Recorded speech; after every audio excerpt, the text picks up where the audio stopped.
Oi, pessoal, tudo bom? Então vamos continuar com o nosso curso aqui de economia, macroeconomia. Eu estava falando sobre o balanço de pagamentos, vocês estão lembrados? Vamos só concluir o balanço de pagamentos bem rapidinho para a gente entrar no outro capítulo. Esse capítulo do balanço de pagamentos, para quem estiver acompanhando o livro Macroeconomia Esquematizado, é o capítulo 7, tá bom? Então, mas quem não tiver esse livro não tem problema, pode acompanhar com outros livros, tá bom?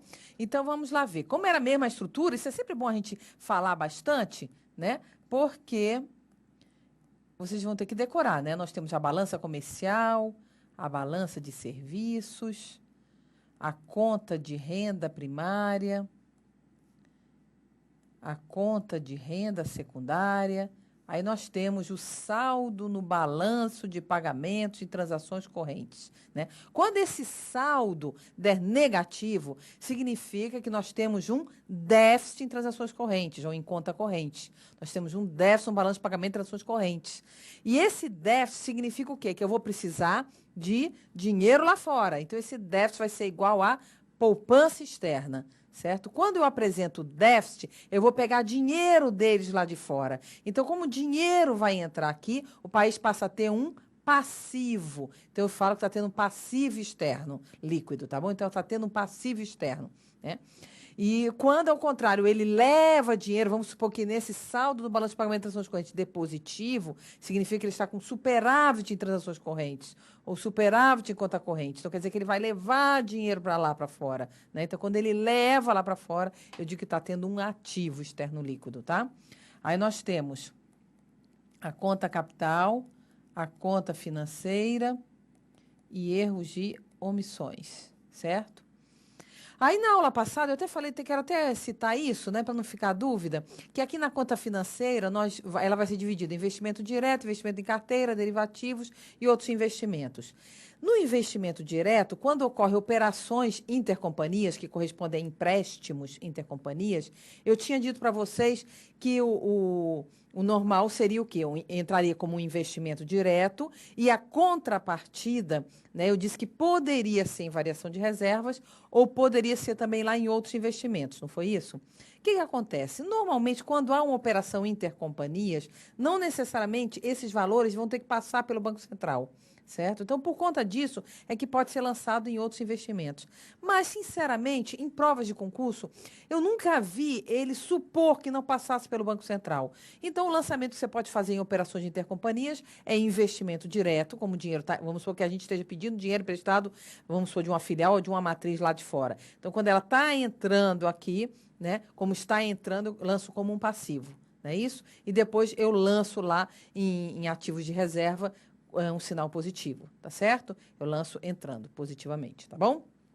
Mas, continuando, eu montei aqui a continha, né, do balanço de pagamentos. Eu queria aqui mostrar para vocês o seguinte, que na grande maioria das vezes, esse saldo aqui é negativo, ou seja, na grande maioria das vezes, nós apresentamos déficit, né? Aí, o que o Brasil vai fazer? Bem, não é bom que aí apresente déficit. Por quê? Porque a gente vai ficar dependendo de poupança externa, não é verdade? Então, por conta disso, quais são as medidas que podem ser tomadas para diminuir, né, esse saldo negativo, ou então melhorar o saldo total no balanço de pagamentos?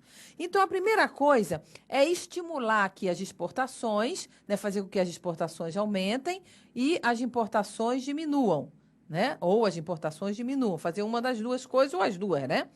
Mas o que eu posso fazer para as exportações aumentarem? Uma das medidas é conceder subsídio à exportação. Embora seja uma medida, uma prática condenável, né, mas os países fazem, né, subsídio às exportações.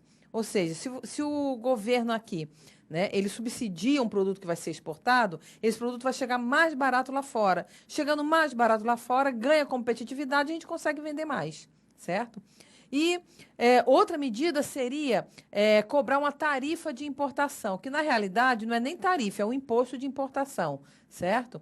Mas popularmente se chama tarifa, então a gente vai chamar também, às vezes no concurso ele chama também.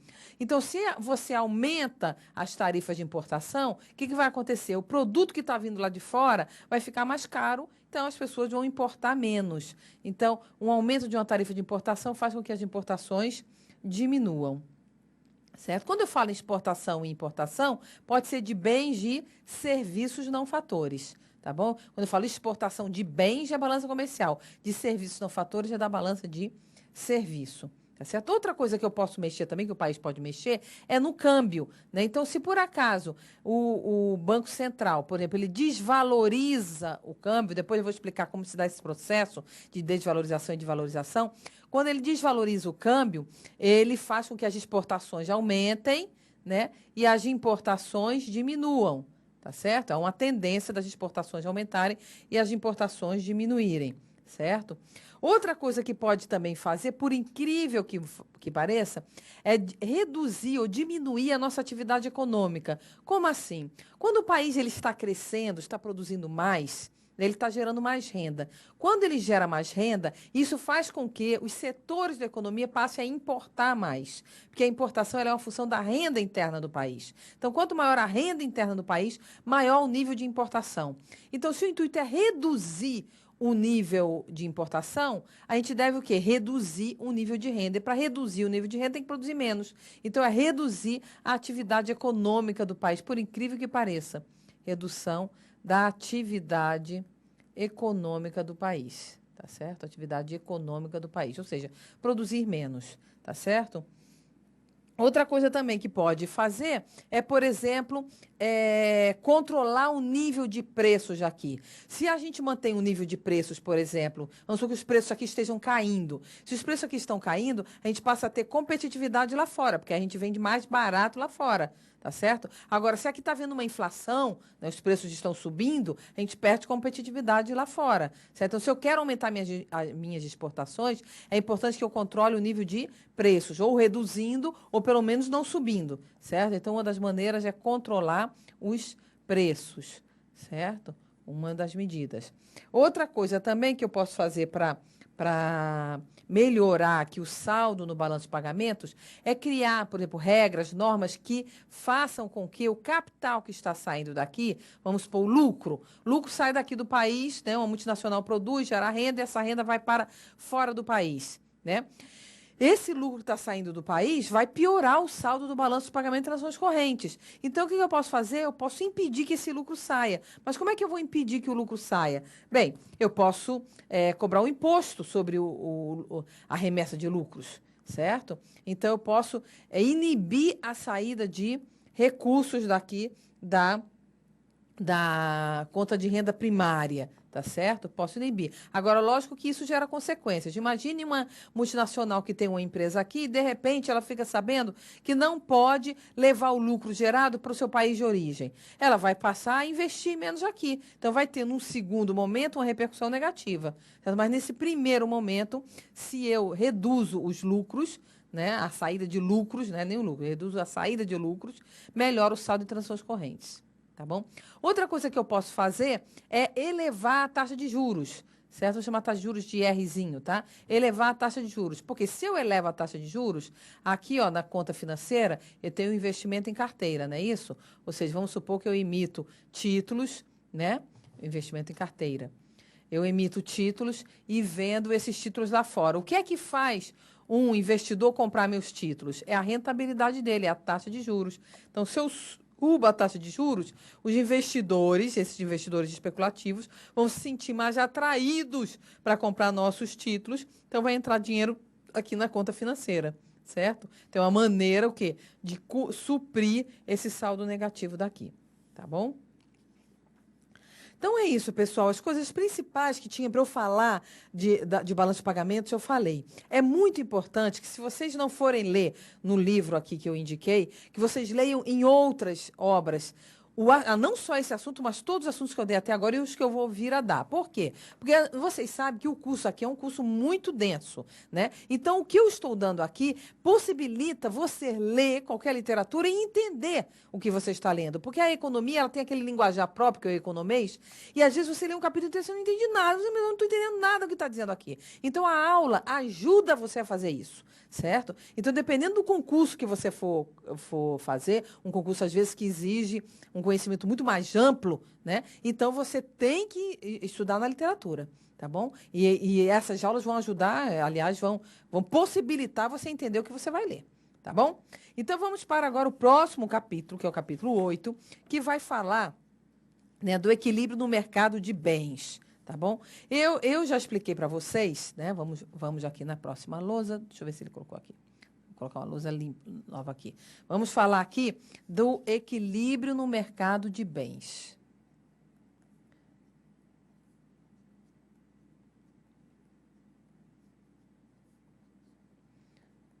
Quando é que vai haver equilíbrio no mercado de bens? Eu já até falei, dei a formulazinha para vocês. Quando o produto da economia ou o produto que é produzido na economia foi exatamente igual ao que está sendo demandado em forma de consumo, investimento, gasto do governo, exportação e importação, né? Menos importação, né? Então, o produto da economia, aquilo que eu tenho que ser produzido, que as empresas têm que produzir, tem que ser igual ao consumo que as famílias querem realizar, o investimento que as empresas querem realizar, o gasto que o governo quer realizar, mais o que vai ser exportado para fora.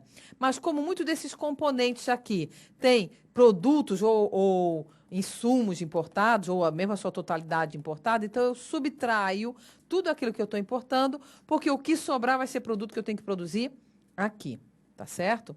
Acontece que, como eu tinha falado para vocês, eu tinha dado o seguinte exemplo, não sei se vocês lembram. Eu falei assim, olha, se o consumo é 100, o investimento é 30, o gasto do governo é 40, a exportação é 20 e a importação é 30.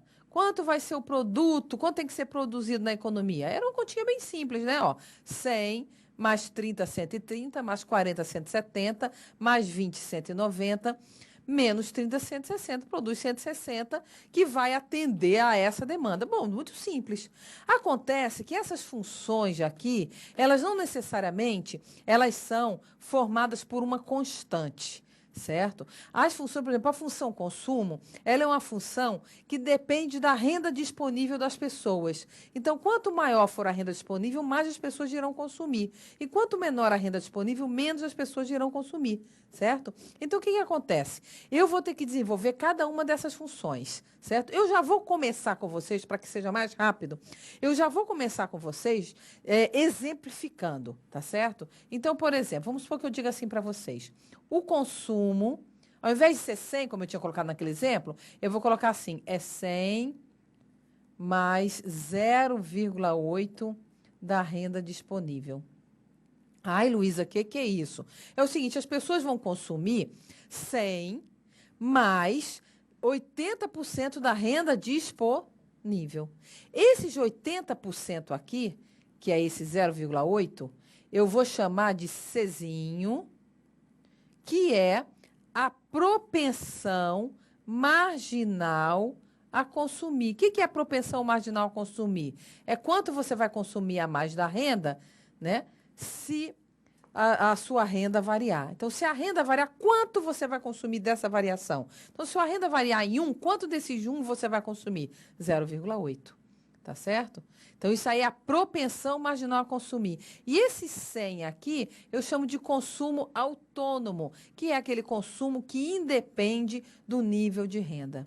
Independe do nível de renda. Então, imagine que essa renda disponível, aqui é a renda disponível. O que é a renda disponível? É tudo que você ganha menos o que você pagou de impostos. Por exemplo, você vai prestar um concurso público agora. Lá está dizendo, você vai ganhar 15 mil reais por mês. Chegou no primeiro mês, não caiu 15 mil na sua conta. Você, mas espera aí, não me disseram que ia ganhar 15 mil? Sim, mas você tem os descontos, você vai pagar INSS, você vai pagar imposto de renda, você vai pagar um bando de desconto que tem lá. Esse bando de impostos que você vai pagar, que são os tributos, né? Você não vai poder gastar. Então, disseram que você ia ganhar 15 mil, vai cair na sua conta 11. Você, mas por que só 11? Porque 11 é a sua renda disponível. É aquela que você pode destinar ao consumo ou à poupança. Então, a renda disponível é aquela que você vai destinar ou ao consumo ou à poupança.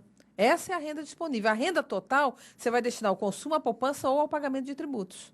Tá certo? Então, essa é a minha renda disponível.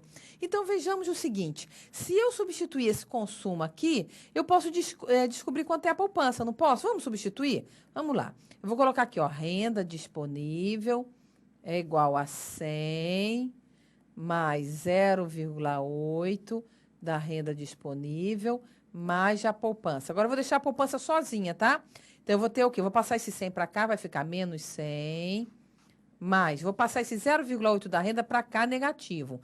Renda disponível menos 0,8 da renda disponível, essa renda disponível é como se tivesse um 1 aqui na frente, não é isso?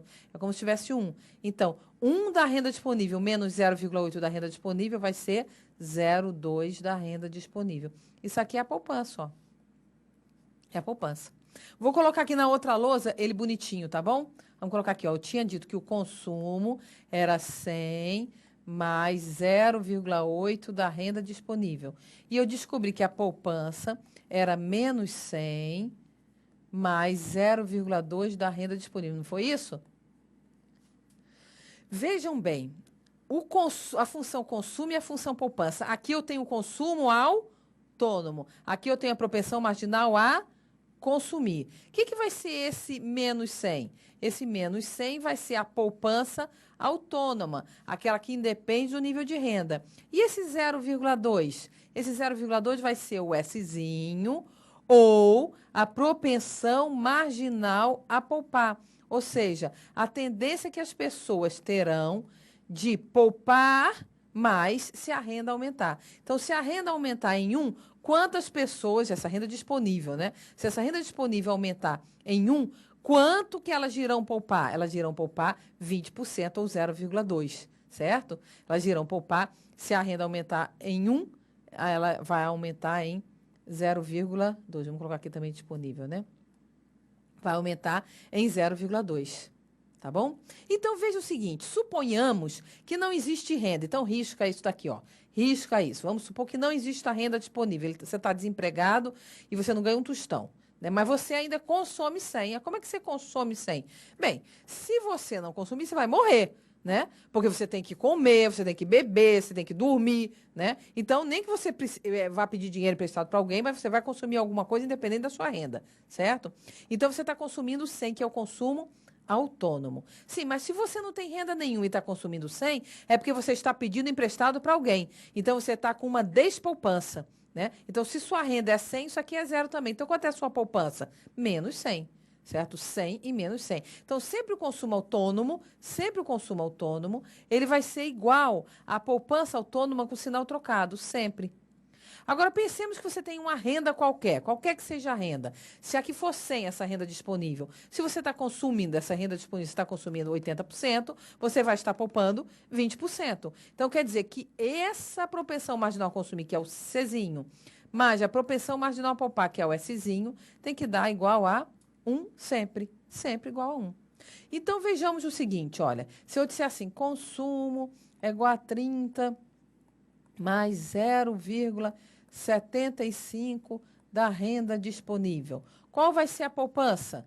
Bem, eu aprendi que o consumo autônomo e a poupança autônoma são iguais com sinal trocado, então vai ser menos 30. Eu aprendi que a propensão marginal a consumir somada com a propensão marginal a poupar tem que dar 1. Então, para isso, aqui está faltando quanto para 1? Está faltando 0,25. Então, a poupança vai ser 0,25 da renda, certo? Outro exemplo, vamos supor que a função consumo seja 10 mais 3/5 da renda disponível. Quanto vai ser a função poupança? Aí eu troco o sinal daqui, que vai ficar menos 10, e coloco complementar para 1. Quanto é que eu complementar para 1 de 3/5? 2/5, não é isso? 2/5 da renda. Entenderam o que é a função consumo e o que é a função poupança? Ótimo. Vamos continuar. Então, vejam bem que eu estou falando tudo isso para explicar para vocês o seguinte, que o produto é igual a consumo, mais investimento, mais gasto, mais exportação, menos importação. Já falei do consumo, agora eu vou falar do investimento. O investimento, ele vai depender de quê? Na grande maioria das vezes, ele vai ser um comparativo, né, apenas entre a eficiência marginal do capital e a taxa de juros, ou seja, a rentabilidade daquele investimento comparada com a taxa de juros. Se a rentabilidade daquele investimento for maior do que a taxa de juros, você vai investir. Se for menor, você não vai investir, que você vai preferir deixar seu dinheiro lá no banco correndo juros. Não é isso? Então, essa eficiência marginal do capital, ela tem que ser maior do que a taxa de juros para que haja investimento. Mas a eficiência marginal do capital é a rentabilidade que o investimento vai dar. Mas a rentabilidade você não sabe, a não ser que você chegue lá. Você vai montar um negócio. Quando é que você vai saber da rentabilidade desse negócio? Depois que você tiver montado o negócio e que a coisa estiver andando. Mas quando você começa a investir, você tem uma suposição, uma expectativa, né? Então, essa eficiência marginal do capital é uma expectativa, é aquilo que você acredita que vai ter.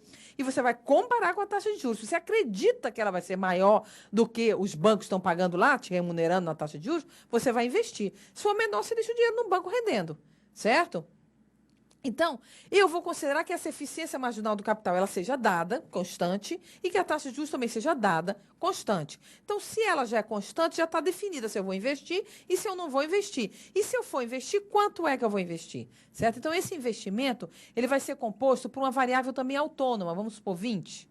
Isso aqui seria o investimento, que eu chamo de investimento autônomo, certo? 20. Pode acontecer também de ele considerar o investimento como uma função da renda também. Isso é até menos comum. Normalmente, o investimento vai ser uma constante e pronto. Mas, se ele chegar e falar que o investimento é 20 mais, por exemplo, 0,1 da renda, certo? Esse 0,1 aqui representaria a propensão marginal a investir. Ou seja, quanto você vai investir a mais caso a renda ou produto da economia aumentem. Certo? Você não, a empresa, né? Porque quem investe é a empresa, tá bom? Mas na maioria das vezes ele considera como uma constante. Então, isso aqui é a propensão marginal a investir, certo? Uma vez caiu numa prova dizendo que 0,1 era taxa de juros. Não é a taxa de juros, pessoal, porque se fosse taxa de juros, a relação entre o investimento e a taxa de juros seria um sinal negativo, certo? Não seria positivo, seria negativo, porque quanto maior a taxa de juros, menor o investimento. Esse investimento é um investimento produtivo. Você tem uma fábrica que vai se instalar, é uma planta de uma empresa que vai ser ampliada, é uma máquina que vai ser comprada, certo? Então, se a taxa de juros já aumenta, se aqui fosse taxa de juros e ela estivesse aumentando, o investimento estaria se retraindo, e então aqui seria negativo, tá bom? Mas aqui nesse modelo, foi um modelo desenvolvido por Keynes, ele considerou a taxa de juros como dada, certo? Quer dizer, não vai mudar, não vai alterar. Se não vai mudar, o investimento também não vai mudar, tá certo? Agora vamos falar do gasto do governo. Bem, o governo ele pode agir de várias maneiras, tá? Vamos ver aqui. Vamos falar aqui no governo agora. O governo ele pode agir de várias maneiras. A primeira maneira dele agir, vamos colocar 3.1, é através dos gastos, seus gastos. Os gastos, eu vou considerar sempre ele como autônomo. Então, vamos supor, o governo vai gastar 100. Isso aqui é o gasto autônomo, tá certo? Mas o governo também pode tributar. Tributação, tá certo? Eu tenho dois tipos de tributação, a tributação bruta e a tributação líquida. Tributação bruta e tributação líquida. Ai, Luísa, o que é isso, hein? Espera aí, vou explicar, calma. Vamos supor que eu seja o governo e eu esteja tributando vocês, certo? E eu recolho de vocês, sei lá, 100 mil reais. Os alunos aqui que estão assistindo essa aula vão pagar de impostos, de tributos, 100 mil reais. Mas entre vocês, tem alguns que são pensionistas, são aposentados, sei lá. E eu vou devolver para essas pessoas, sob a forma de transferência, eu vou devolver gratuitamente, porque é pensionista, ou porque é aposentado, ou porque está aí de licença, saúde, alguma coisa. Eu vou devolver esse dinheiro para vocês. E vocês não vão me dar nada em troca, vocês não vão me dar nem um bem, nem um serviço em troca, certo? Então, isso é chamado de transferência, certo? Então, vamos aqui. Então, o que acontece? Vamos supor que eu recolhi, a minha tributação bruta foi 100 mil reais. Entre vocês, tem alguns que são pensionistas de aposentados e etc. Eu vou devolver 10 mil reais. O que acontece? O que o governo vai ficar vai ser apenas com 90 mil reais. Então, a tributação bruta é aquela que eu considero antes de descontar as transferências. E a tributação líquida vai ser a tributação bruta menos as transferências. Tá certo? Então, eu tenho que a tributação líquida é a tributação bruta menos as transferências, tá certo? Agora, essa tributação bruta, ela pode ser função da renda. Eles também podem não dar como função da renda. Mas vamos colocar primeiro da maneira mais complicada, né? Porque se ele der da maneira mais simples, melhor. Então, vamos supor que ele diga assim, ó, a tributação bruta é igual a 30 mais 0,25 da renda, certo? Ou seja, ele vai tributar 30, que é uma tributação autônoma, ou seja, aquela que independe do nível de renda. Então, independente da sua renda, você vai pagar esse tributo aqui. Por exemplo, IPTU. Independente de quanto você ganha, tem o IPTU da sua casa, não é isso? Agora, tem outra parcela que depende da renda. Por exemplo, imposto de renda. Quanto mais você ganha, mais você vai pagar de tributos. Então, esse 0,25 vai ser o Tzinho, ou se você quiser, propensão marginal a tributar, que é quanto você vai pagar a mais de tributos pelo fato da sua renda estar aumentando, tá certo? Então, ele pode dar desse jeito. Vamos supor que eu diga que a tributação bruta é 30 mais 0,25 da renda. E as transferências sejam iguais a 30. As transferências serão sempre autônomas, né? Então, qual vai ser a tributação líquida? A tributação líquida é a tributação bruta menos as transferências. Então, vai ser 30 mais 0,25 da renda menos 30, que vai ser 0,25 da renda. Então, a tributação líquida vai ser 0,25 da renda, certo? Entenderam isso? Então, já falei aí das famílias que consomem, das empresas que investem, do governo que gasta. Agora, vamos falar do setor externo. O setor externo, seria o 4, né? Setor externo. Ele tanto exporta quanto ele importa, né? A gente exporta para o setor externo e a gente importa do setor externo. A exportação, ela depende de vários fatores, como eu já até falei no balanço de pagamentos. Depende da taxa de câmbio, depende do nível de atividade, não, depende da taxa de câmbio, depende se tem subsídio ou não, né? Depende de alguns fatores. Eu vou considerar, e vai depender também da renda deles lá dos outros países. Então, se lá nos outros países eles têm uma renda alta, né, estão crescendo cada vez mais, eles compram mais nossos produtos. Se eles estão numa recessão, eles compram menos o nosso produto. A gente veja bem, com a crise de 2008, a crise de 2012, o que aconteceu com o país aqui? Né, eles deixaram de comprar nossos produtos. Não é isso? Então, a gente aqui ainda conseguiu se equilibrar mais ou menos porque nós começamos a fortalecer o mercado interno, né? Mas, antes disso, nós tínhamos o quê? Uma séria dependência do mercado externo. E, com a crise, as exportações diminuíram, certo? Então, as exportações dependem da renda deles. Então, eu vou colocar aqui, ó, depende... Deixa eu mudar aqui a cor. Depende da renda deles lá fora. Da renda, eu vou colocar com asterisco, porque é deles lá fora. Dependem da taxa de câmbio. Vou colocar a taxa de câmbio aqui, tá bom? Depende se vai ter subsídio ou não e etc. Mas, como esses fatores são fatores que essa renda externa é um fator que eu não consigo controlar, eu não consigo controlar a renda externa. A renda externa depende deles lá, né? Então, eu vou considerar todos esses fatores constantes, todos eles constantes. Ou seja, quando eu falar em exportação, a exportação vai ter só um componente autônomo, certo? Então, eu vou dizer assim, a exportação é igual a 50. Significa uma exportação autônoma, vai independer do nível de renda.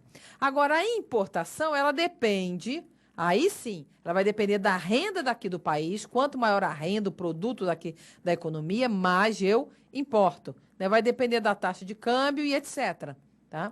Eu vou considerar esses fatores aqui, ó, esses, constantes.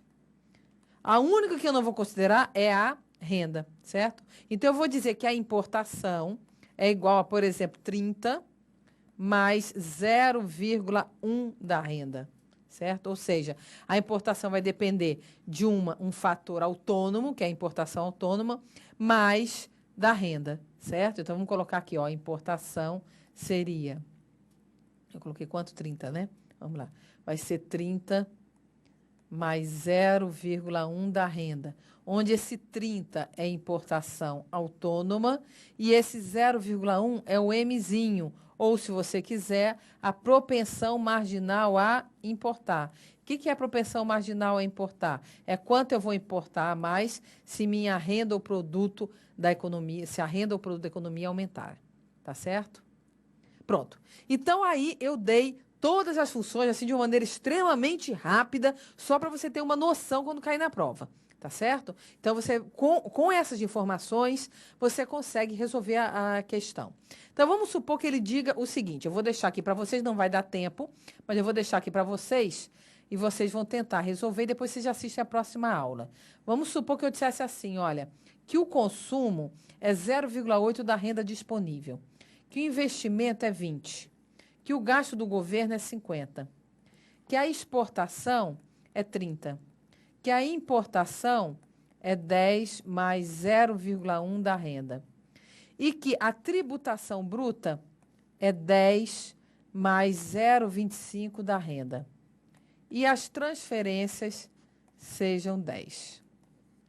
Vamos ver se vocês conseguem. Tem uma coisinha aí que eu não falei, mas vamos ver se vocês decifram, tá bom? Então, tentem fazer isso aí, depois vocês assistem a próxima aula, tá bom? Até lá, pessoal.